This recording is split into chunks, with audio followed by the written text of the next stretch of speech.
Agora eu vou pedir, pessoal, para a gente fazer as nossas considerações finais, começando pelo professor Anderson, cada um tentar aí utilizar alguns poucos minutos para que a gente possa fazer as considerações finais de todo mundo para a gente poder fechar esse bloco.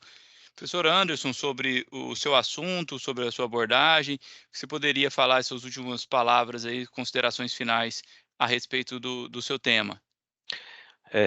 Paulo, eu acho que foi o que eu comecei falando e os demais palestrantes complementaram, né, falando sobre a importância, é a capacitação dentro dessas novas tecnologias. Tanto para os profissionais que estão no mercado já, né, que têm uma formação talvez um pouco mais antiga e que não têm um conhecimento tão grande dessas novas tecnologias, ouve apenas falar sobre o assunto, mas a hora que tecnicamente precisa conhecer, né, para ser capaz de resolver problemas, de fazer o acompanhamento de novas implementações, falta o conhecimento, né, a habilitação, as habilidades, né, necessárias. Então seria fundamental para esses profissionais e para os novos profissionais. Eu compartilho aí do professor Júlio, né, a opinião que a universidade hoje não trata disso, né, é muito fraco de uma forma geral. Eu sou professor universitário na minha faculdade, né, praticamente não há nada falando sobre essas novas tecnologias, né, da da automação. Na minha disciplina eu costumo, né, pegar e abordar pelo menos um pouquinho da 61850 para o aluno pelo menos saber que existe, mas não faz parte, quando a gente pega as ementas das disciplinas, não faz parte desse contexto. Então, há essa necessidade de melhorar o que está sendo formado em nossas universidades e também capacitar quem já formou, certo? Perfeito, muito bom, Anderson. Eu entendo também, assim como você, o engenheiro eletricista, na sua formação tradicional, ele não precisaria de conhecimentos em redes, mas visto como o andamento da coisa acaba sendo uma coisa que acaba se juntando, então, a parte de TI com a parte de TO, tecnologia de operação com tecnologia de informação. Então, a necessidade dessas novas disciplinas e Sim. esse interdisciplinar, né?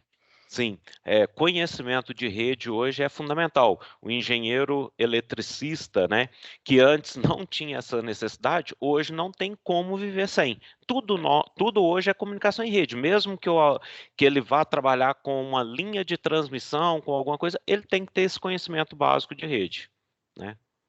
Muito bom. Matheus, você poderia falar um pouco para a gente poder consolidar o que já foi tratado. Inclusive, também o nosso chat estava bem movimentado ali. A gente tem até outras perguntas que podem ser respondidas ali pelos nossos palestrantes. E uma delas que pode ser comentada com você agora, junto com as suas considerações finais, que é a estratégia top-down não aumenta o risco do contratante quanto às responsabilidades de uma solução factível. O fornecedor passa a fornecer produtos e não mais soluções. O que você poderia falar a respeito disso, Matheus, e suas considerações sobre o seu tema das ferramentas de configuração IEC 1850? Ah, perfeito, Paulo. Até agradeço aí a Comprove pelo convite, tá, e parabéns aí pelos 40 anos. Com relação ao aumento de risco, né, hoje, por exemplo, para a transmissão, né, a solução é toda definida internamente pelas equipes, né, então é feita a construção de uma especificação técnica baseada no que existe, nas instalações que vão ser modernizadas, ou ainda naquilo que vai ser trazido para um leilão de transmissão, por exemplo, né. E a partir dessa especificação é feita a contratação do fornecedor, né. Então, assim, a gente já tem a responsabilidade hoje, né, com relação à solução, né, aquilo que está definido na especificação técnica. Se eventualmente a especificação técnica ela sai com algum erro, alguma coisa que não está aderente à prática, existe um ônus em cima disso. Isso já ocorre atualmente já, né. Então, a questão de ter uma especificação de acordo com a norma e usar esse processo de engenharia, ela acaba não aumentando o risco, você acaba colocando uma informação adicional, que na verdade ela pode até auxiliar o teu fornecedor a escolher os modelos dos relés que ela vai utilizar depois na solução, né? Se eu já tenho um arquivo de especificação indicando todas as funções de proteção que eu preciso naquele modelo, naquele ED, o próprio fornecedor ele pega aquele arquivo e consegue claramente definir se aquela minha especificação já feita em SL, se ela casa com o IED que ele está pensando em fornecer. Então, ele já consegue fazer essa análise prévia anteriormente, até antes de definir realmente o modelo que vai ser utilizado, né? Então, na verdade, ela se torna um facilitador dentro desse processo, né? Você pode casar as informações daquilo que está na especificação com aquilo que, de fato, o fabricante vai te entregar, né? E isso também não exime o fornecedor de realizar, de fato, a configuração dos dispositivos, né? Que a gente vai acabar fazendo junto com o fornecedor é entregar para ele a nossa especificação e ele vai fazer o processo de configuração final dos dispositivos a partir daquela especificação. Então, existe um trabalho em conjunto, é claro, né, da especificação junto com o fornecedor, mas ele tem a responsabilidade de configurar, de pré-testar a solução e entregar isso para o cliente. É claro que o cliente tem que saber aquilo que ele quer. Se ele não sabe o que ele quer, o fornecedor faz aquilo que ele bem entende como sendo mais aderente, né? Então, assim, o conhecimento, até que foi bem falado aqui, ele é extremamente relevante para o cliente. O cliente tem que saber, de fato, o que ele deseja para o seu próprio sistema, né? Para não ficar à mercê daquilo que o fabricante XYZ deseja fazer naquela instalação, né? Ou o que é mais fácil para ele entregar, de fato, né? Bom, Como é Paulo, que acho que era... você pode Uhum. cobrar, como é que você pode fiscalizar, como é que você pode Sim, acompanhar algo que uhum. você não está por dentro do conhecimento. Acho que está Exato. totalmente A nesse base do sentido. conhecimento ela é fundamental, né, para te poder saber exatamente o que o fornecedor está te entregando, né? Ele configurou o GUSE certo? O switch está configurado de maneira aderente? As VLANs estão com o processo de filtragem adequado dentro da tua rede? Se tu não sabes exatamente o que tu precisa, tu não tem nem como avaliar, né? Tu não tem como testar o sistema, não tem como julgar para ver se aquilo é aderente ou adequado para aquilo que tu precisa como solução final, né?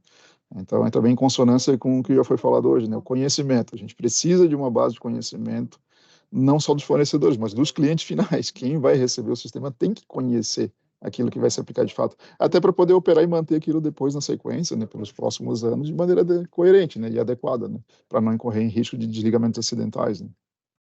Perfeito. Não tem como terceirizar a necessidade de conhecimento, né? Acaba que tem que É, ficar. exato, o fornecedor ele trabalha naquele período de um ano e meio para entregar a solução. Depois a transmissora, a geradora fica com um ativo por 15 anos, 30 anos em operação e tendo que dar manutenção naquele sistema, né? Então a responsabilidade é do cliente para garantir que o sistema vá estar íntegro, né? A gente não pode simplesmente desligar um estado, desligar uma cidade porque um uso estava configurado errado numa subestação, né? Exato. Muito obrigado, Matheus, pela colaboração. Agora, doutor Paulo, gostaria de pedir para você as considerações finais, levantando aí o que a Comprove fez historicamente e como a Comprove pode, hoje e daqui para frente, contribuir para a formação dos novos profissionais, como ela pode trabalhar no sentido de capacitar o que ela tem aí a oferecer para as pessoas e os profissionais da área. Bem, pessoal, a Comprove tem uma grade de treinamento muito focada para a parte elétrica, né? Então, nós temos treinamento forte em proteção e automação e também na parte de manutenção, comissionamento, equipamentos, subestações, etc. Só queria deixar uma mensagem, né? Que o ano que vem, eu estava fazendo a continha aqui, eu vou fazer 50 anos de formado, né? E durante essa vida toda eu acreditei muito que a formar pessoas é uma variável importante para o sucesso do país. Trabalhei nessa linha a vida toda como professor, pesquisador e etc. Então, a competência que a gente pode produzir nos futuros engenheiros, a motivação para estudar, etc., é muito importante e nós acreditamos nisso. Aqui na Comprove, nós acreditamos muito que compartilhar o conhecimento é uma coisa que contribui para o crescimento do país. Então, deixo essa mensagem como a minha contribuição nesse bloco. Muito obrigado, doutor Paulo, pelas considerações. Professor Júlio, a sua vez de colaborar com a gente. O que você tem a dizer nessa expectativa de alteração, ajuste, inovação do currículo? Quais são as suas expectativas quanto à implementação dessas alterações? O que você vê aí nesses próximos passos, nesses próximos anos? Como vai se desdobrar essa necessidade de reajuste de disciplinas e conteúdo que vem de encontro com a atualidade? O que você poderia falar sobre isso? Ok. Bom, eu quero concluir agradecendo mais uma vez a oportunidade de participar, né? E parabenizando a Comprove mais uma vez. E dizer o seguinte, que essas mudanças que nós comentamos aqui, e estou muito feliz de ver que outros colegas que estão aqui compartilham da mesma visão, a minha visão é que ela é urgente, ela é bastante urgente. E a mensagem que eu gostaria de deixar é o seguinte, todos aqueles que puderem colaborar, né, aqueles que estão militando nessa área de proteção, automação e controle, seja na indústria, seja na academia, que puderem colaborar com essa mudança, que venham se juntar a isso, né? Porque é quase que uma dívida de obrigação que nós temos com esses jovens, né? Nós não podemos deixar esses jovens chegar no mercado com uma defasagem tão grande como a gente está começando a ver, né? É claro que o ensino tem as suas deficiências, né? Que vem, né, não vamos ficar aqui discutindo isso, vem de outros níveis também, mas olhando somente para a nossa área aqui, nós estamos vendo que realmente nós temos que fazer alguma coisa, né? Então, cada um que puder colaborar com esse processo, né? Mesmo com ações menores, né? Porque a grande mudança seria realmente intervir nos currículos escolares, modificar esse currículo. Nós sabemos que isso não é tão rápido assim.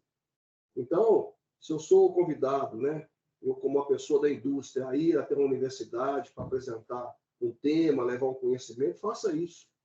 Faça isso porque nós vamos estar colaborando com o nosso país, levando esse conhecimento para esses jovens, incentivando esses jovens a conhecer um pouco mais a área que eles estão escolhendo para atuar, porque pode ser uma grande decepção ele se formar, receber o certificado de conclusão como engenheiro e chegar no mercado e ver que ele não tem a capacitação necessária ainda para o trabalho, né? E muitos deles podem não se colocar no mercado ou vão escolher outro caminho, né? Então, eu acho que nós podemos, sim, fazer alguma coisa enquanto essa grande mudança não vem. E a minha conclusão é pedir realmente a todos que puderem colaborar para que façam isso. Porque, como disse o professor Paulo, a competência das pessoas é necessária para a gente desenvolver o país, desenvolver a indústria e avançar na nossa área aqui, onde nós estamos militando. Então, seria isso. Muito obrigado, professor Júlio. Agradeço a todos os palestrantes pelo empenho, pela disponibilidade. Acho que foi muito bom o tema debatido. O pessoal gostou também bastante, teve bastante movimentação no chat.